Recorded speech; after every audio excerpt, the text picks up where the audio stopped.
오늘부터 아동수당 신청이 시작됩니다. 보건복지부에 따르면 2013년 2월 1일 이후 태어난 아동 가운데 아동수당을 한 번도 받지 않은 신규 대상자가 있는 가정은 지급 신청을 할 수 있습니다. 지난해 도입된 아동수당은 소득 재산 상위 10%를 제외했지만 올해부터 부모 소득 재산과 상관없이 만 6세 미만 모든 아동에게 지급됩니다. 주민등록 인구 통계가 공개됐습니다. 65세 이상 노인 인구가 늘고 아동 인구는 줄어드는 저출산 고령화 추세가 뚜렷했고 소가족화 현상도 여전했습니다. 곽동아 기자입니다. 지난해 말 65세 이상 인구는 약 765만 명으로 역대 최다였습니다. 0세에서 14세 인구는 약 662만 명. 행정안전부가 통계 발표를 시작한 이래로 가장 적었습니다. 저출산 고령화 현상은 심화하고 있습니다. 지난 2008년부터 지난해까지 11년간 65세 이상 노인 인구는 약 500만 명에서 약 760만 명으로 늘었지만 같은 기간 0세에서 14세 아동 인구는 약 850만 명에서 약 660만 명으로 줄었습니다. 세대 수는 늘고 세대당 인구 수는 줄어드는 소가족화 현상이 계속되고 있습니다. 주민등록 세대 수는 지난 2017년 말 2,100만여 세대에서 지난해 말 2,200만여 세대로 1.9% 증가했습니다. 세대당 평균 인구는 2.35명으로 11년째 감소세입니다. 1, 2인 소가족이 늘고 있기 때문입니다. 한편 지난해 말 우리나라 주민등록 인구는 약 5,182만 명으로 역대 최다를 기록했습니다. 연령별로는 50대가 860만여 명으로 가장 많았고 이어 40대, 30대, 20대, 60대 순으로 많았습니다. 다만 증가폭은 매년 둔화하고 있습니다. 시도별로는 경기, 세종, 제주, 충남, 인천, 충북 인구가 늘었고 서울, 부산, 전북, 경북, 대구, 전남 등 11개 시도 인구는 감소했습니다. 경기, 세종, 제주 세 곳은 자연적 인구 증가와 인구 순유입이 많았습니다. 부산, 전북, 경북 등 6개 지역은 자연적 인구가 감소했고 타도시로의 순유출도 많았습니다. KTV 곽동아입니다. 이달부터 국민연금 기존수급자 기본연금액이 월 평균 5,690원 오릅니다. 특히 올해 1월에서 3월 사이 새로 국민연금을 받는 신규 수급자 10만 명가량은 월 18,000원을 더 받습니다. 전년도 물가 변동률을 반영하는 시기가 올해부터 4월이 아닌 1월로 앞당겨졌기 때문입니다. 대학에 출석하지 않고 학점을 받은 정치인과 연예인에 대해 학위 취소가 추진됩니다. 어제 교육 신뢰 회복 추진단이 첫 회의를 열었는데요. 이혜진 기자가 보도합니다. 전남 나주의 한 대학이 정치인과 연예인 학생 7명에게 수업에 출석하지 않고도 대학을 다닌 것처럼 특혜를 준 것으로 확인됐습니다. 교육부는 유은혜 사회부 총리 주재 교육 신뢰 회복 추진단 첫 회의를 열어 이런 내용의 대학 학사비리 실태조사 결과를 발표하고 이들의 학위 취소를 요구했다고 밝혔습니다. 담당 교원에게는 징계 조치가 내려졌습니다. 학사비리, 입시비리 문제는 사회적인 파장이 크고 일부 교육기관에서 발생한 문제일지라도 교육계 전체의 신뢰를 흔드는 사안인 만큼 중대 교육 비리로 간주하고 엄격하게 원칙적으로 처리할 것입니다. 이 밖에도 신입생 300여 명을 부정 입학시킨 전문대학도 적발됐습니다. 연세대 아이스하키 체육 특기자 전형 입시비리 의혹에 대해서는 진상을 명백히 공개하겠다고 밝혔습니다. 이번 실태조사 결과를 발표한 교육신뢰회복추진단은 사회부 총리가 주재하는 상시 점검회의로 유치원부터 대학까지 교육비리의 근본적 문제를 개선하기 위해 출범했습니다. 추진단은 특별감사팀을 통해 중대 비리 사항을 신속히 조사합니다.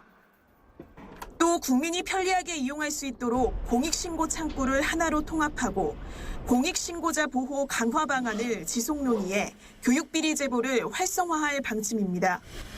KTV 이혜승입니다. 설 명절이 한 달도 채 남지 않았는데요. 정부가 폭염과 태풍 등으로 가격이 오른 사과와 배 등 성수품 공급을 늘리기로 했습니다.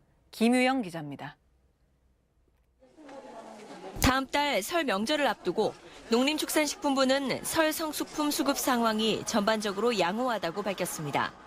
본격적으로 출하하고 있는 배추와 무는 평년 대비 낮은 시세를 보이고 있습니다.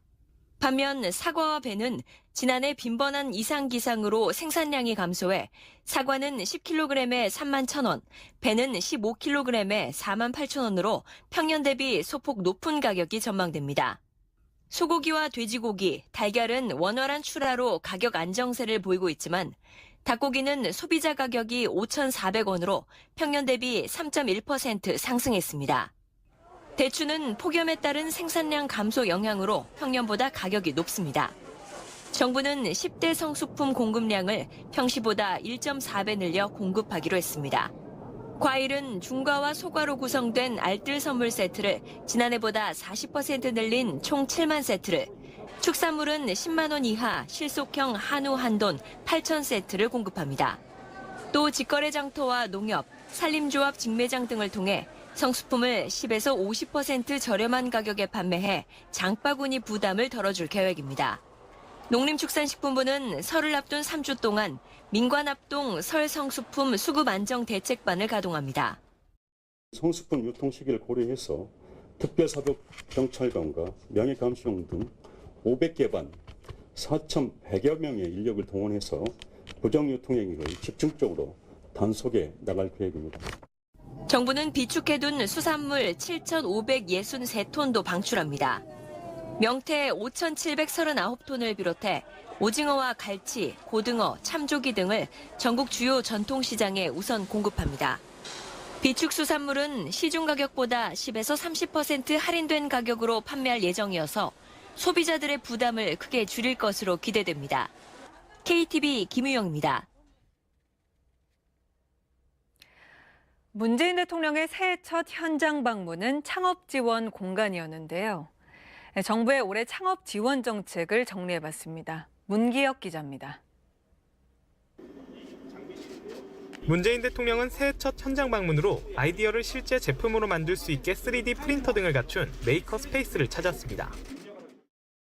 원하는 무슨 창업가 또는 기업들은 누구나 와서 활용할 수 있는 겁니다. 맞습니다. 누구에게나 열려있는 그런 공간이고요. 제품마다 성격마다 다르지만요. 3D 프린터를 가지고 내가 상상했던 것들을 실제 제품화한다라는데 이 자리에서 창업 실패가 두렵지 않은 국가를 만들겠다고 약속한 문 대통령. 정부는 지난해에 이어 올해도 창업이 활발히 이뤄지도록 적극 지원할 계획입니다. 지난해 신설법인은 10만 개, 벤처 투자는 3조 4천억 원으로 모두 역대 최대였습니다. 먼저 올해 4조 원 이상의 벤처 펀드를 조성해 중소기업 투자에 나섭니다. 문 대통령이 찾았던 메이커 스페이스는 올해 60여 곳을 추가 조성해 오는 2022년까지 350여 곳으로 확대할 계획입니다. 스타트업과 대학, 연구소 등이 함께 소통하면서 신제품을 개발할 수 있는 개방형 혁신 공간도 올해 한 곳을 시범 조성합니다. 신기술 신산업을 올가매던 규제도 과감히 혁신합니다.